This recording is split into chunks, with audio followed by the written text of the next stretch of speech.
Hanji, so let us begin with our very first chapter, India on Eve of Independence. The key objective of this chapter would be to understand what was the overall economic condition during the colonial time period and how it affected various developments in India. In this chapter, we'll be covering four major areas. First one being agriculture, as a majority of our population is dependent on agriculture as for their source of income. So, what were the reasons for declining productivity and various food shortages that India has to face during the colonial era? The second thing we'll be looking at is the rate of industrial development in India, or rather, how our industries were limited to only certain sectors, and the decline of handicraft and cottage goods during the time period.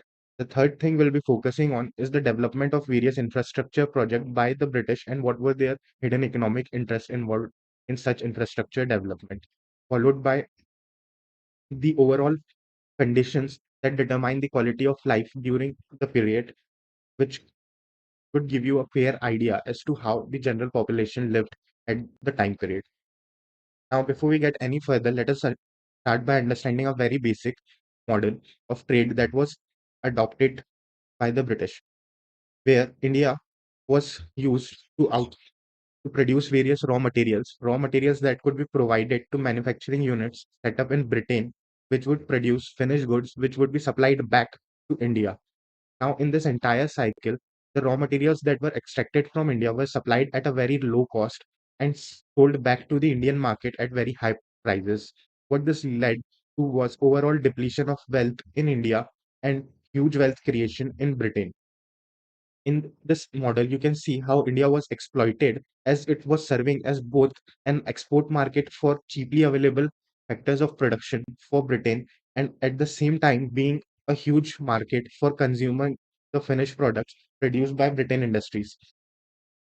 As we will move forward, we will learn about the various exploitative policies introduced, such as the Zamindari system, which was a manner of revenue collection, or you could say in simple terms, taxation, and how it affected the incomes of farmers. The second thing that we'll look forward in this chapter is a detailed overview for agriculture sector, the various reasons due to which agriculture sector could not grow and it has to face stagnation as we were unable to have high level of investment in the sector and due to poor irrigation facilities, unavailability of modern farming technology such as fertilizers and dependence on debt and monsoon, which led to overall deteriorating conditions and the role zamindari system has to play in it. When we come talk about industrial sector, we'll be looking at how slowly the handicraft industry that was worldwide known for its quality in India was deteriorated and how a huge workforce got into unemployment and also the development of modern day industries which were developed only in certain fields such as textile and were limited to certain areas, and even the first iron and steel company was formed very later on. Now, as we move forward with this subject, we will learn what were the key objectives of government in their initial 5-year plans, how licensing system was introduced in India, and what was the major role, or rather, why was the reason that public sector enterprises came to play a major role in Indian economy in its formative years post independence. The foreign trade policy, as we have seen earlier, during the British Raj was to convert India into a supplier of raw material for products such as cotton, jute, tea, and so on that could be supplied for further manufacturing. And another key role of various control of British over various transport networks such as the Suez Canal, which gave them an upper hand in selling the same products by acquiring them at a very cheap cost and selling at higher profits to various markets. Now, let us look at the post-independent strategies that India tends to adopt in order to strengthen its economical position, which include diversification of trade into various segments, import substitution, where we are trying to become self-reliant, so we don't have to depend upon various self-reliant, so we don't have to depend upon imports for meeting our basic requirements of certain necessary goods, and the export initiatives that Indian government has taken in order to promote textile handicraft and agriculture. Then we'll also be looking at demographical conditions, which determine what was the overall status or quality of life in India, which is which is calculated against various benchmarks such as birth rates, death rate, mortality rate, and life expectancy, and how it has changed post colonial era. And as we know that the occupational structure during such time was predominantly an agricultural one, as majority of our workforce was employed in agriculture sector. The formal sector in urban areas was not so developed, as it employed hardly 15 to 20% of population in service sector and almost 15%, 10 to 15% in manufacturing.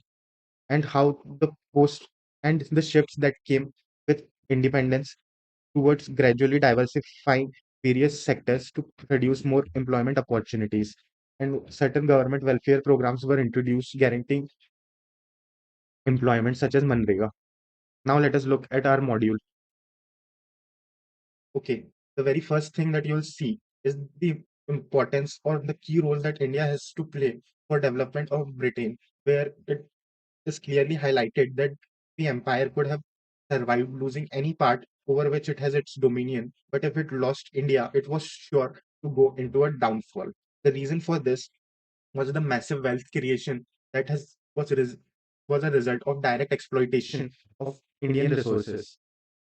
Now, post pre-independent era, you'll find that Indian goods were really high quality as we engaged in export of various materials such as cotton, silk, various metals, and precious stones that were worldwide known for their high quality and craftsmanship. An example of this would be muslin, which is also known as malmal, which is developed around the Dhaka region, which was of such high quality that it was known to be fit to be worn by royalty.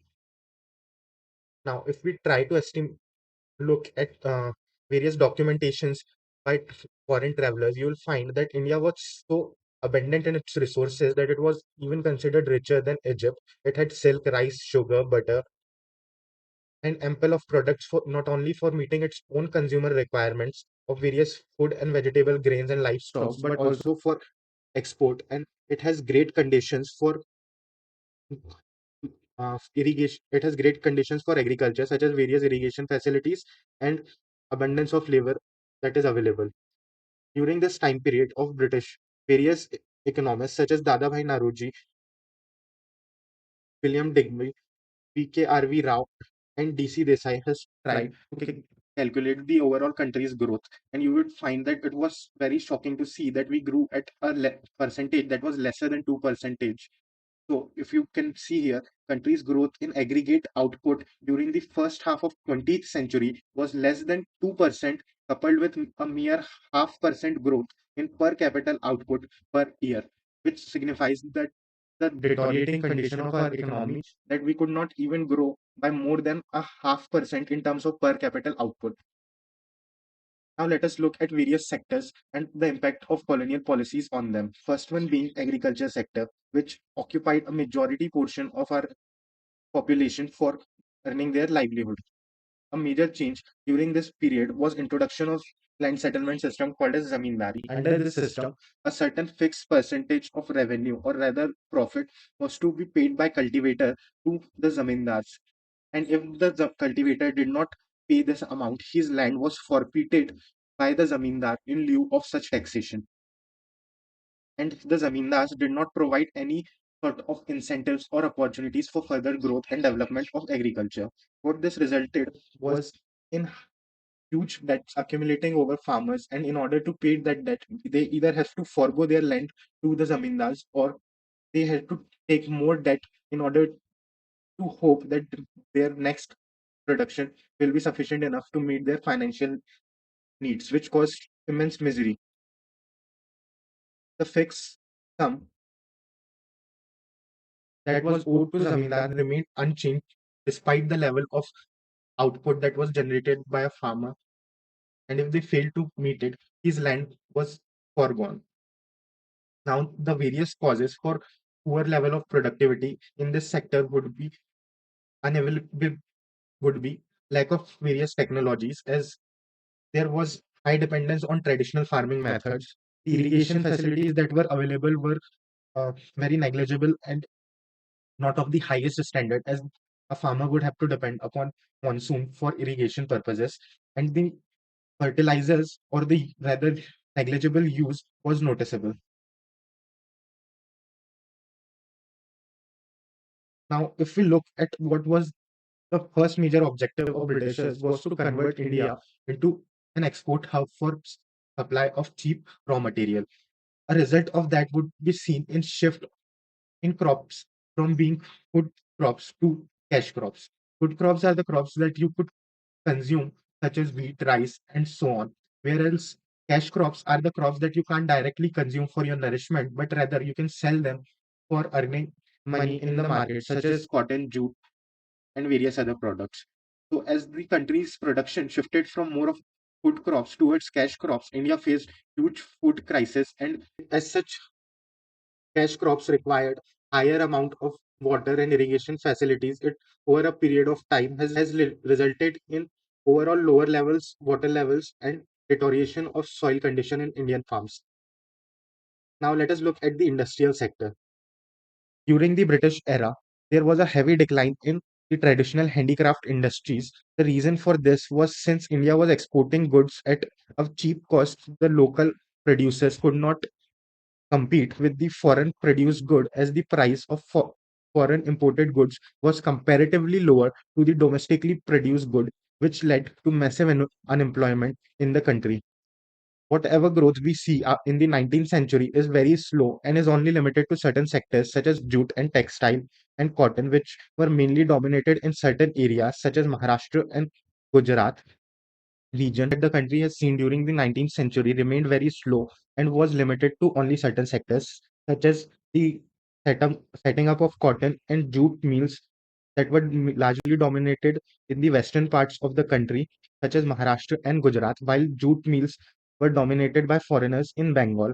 The iron and steel industry came up in the 20th century when Tata Iron and Steel Company was established in the year 1907. And further, certain industries came up after Second World War, which include sugar, cement, and paper. And an interesting fact to note would be that despite our slow growth, there was still a lack of capital goods production in the country, as we were unable to produce various capital goods that could be employed into various industries for manufacturing various goods. As a result, we had to import capital goods such as machinery from various other nations.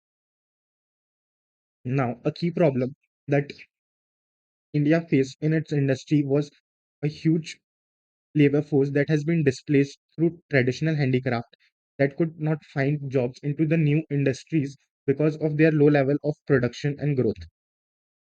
And public sector came up as a prominent player in the Indian economy to provide various basic necessities such as railway, power generation, ports, and communication. Now, if we look at the overall foreign trade during the colonial era, you'll find that the production in India has declined, where India was once primarily an exporter of high quality finished goods, especially in the textile India industry. It has now been reduced to just an exporter for primary products such as raw silk, cotton, wool, sugar, and indigo and jute, which could be used for further production. As a result, India has to be heavily dependent on foreign markets through its imports for meeting its basic requirements of various consumer goods such as clothing, silk, and it had no capability to produce capital goods of its own. Few countries that India had good foreign trade during the period were China, Sri Lanka, and Iran. Now, a major reason, as we know, that for such destructive trade policies was the control of British over the Suez Canal. If I could bring your attention down to this diagram, you'll see that this portion marks the area of Suez Canal, which is an artificial transport network built in order to provide a easier and shorter access to the United Kingdom of Indian markets, which otherwise would have been a very long journey, which would add up to cost and time.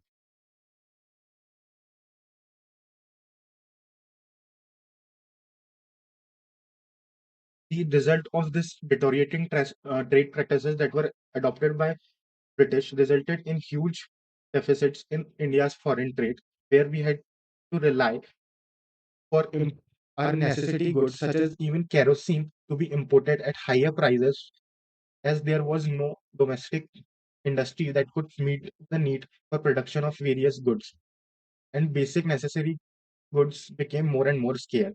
Plus, there was no inflow of gold and silver, which could be used for balancing the payments. This led to overall drain of India's wealth. Now, let us look at what were the overall condition in which a person would be living under the colonial era.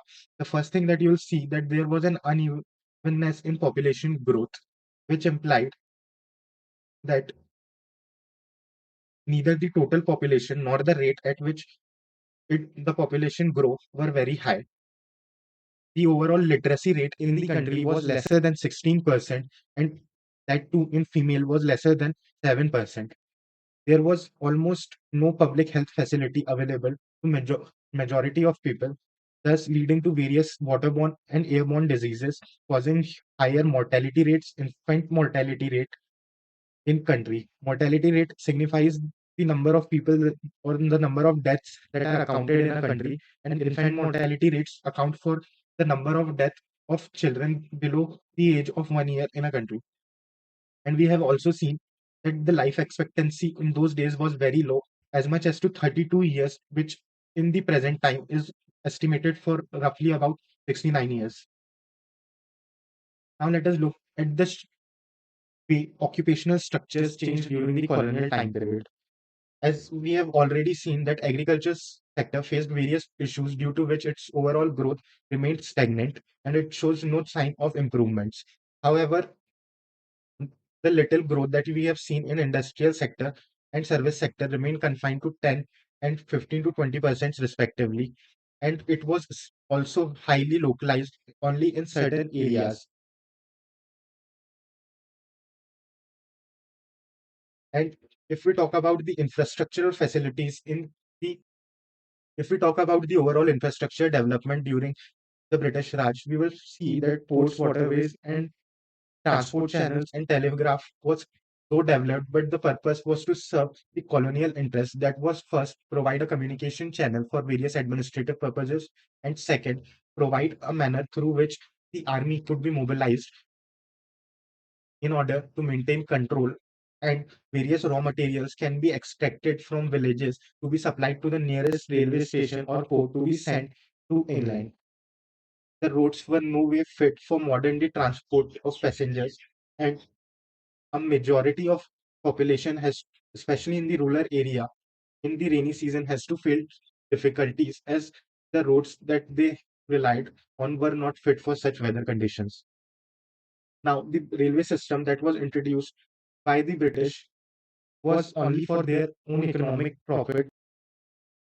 The reason being that railways were not used as a way of transportation for masses, but rather a transportation system for mobilizing army and fostering commercial agriculture. So the overall result has been adverse on the Indian economy, as the social benefits that were derived out of such development were very rare and negligible to the general population. Further, we can also see development of certain inland sea inland trade routes and sea lanes, but as the cost to developing such routes was higher than the benefit derived out of such development, they were later on abandoned due to being highly expensive. Overall, in this chapter, we have seen that how the conditions of our economy has deteriorated during the British Raj, where once we were an abundant country full of resources for both its domestic consumption and export, was reduced to such levels that we have to rely on imports for even various basic necessities, and how the domestic industries were crushed down in order to develop profit centers in Britain, and Indian population was exploited as it lived in various miserable conditions. Okay, as an added bonus, I have also created this summary notes which cover all major topics in your chapters, the subtopics and important points there within. जिसमें आप अपना पूरा Indian economy का syllabus revise कर पाएंगे in just 40 pages and it covers all important details. तो अगर आपको ये पीडीएफ चाहिए, so it should be link somewhere down in the description section.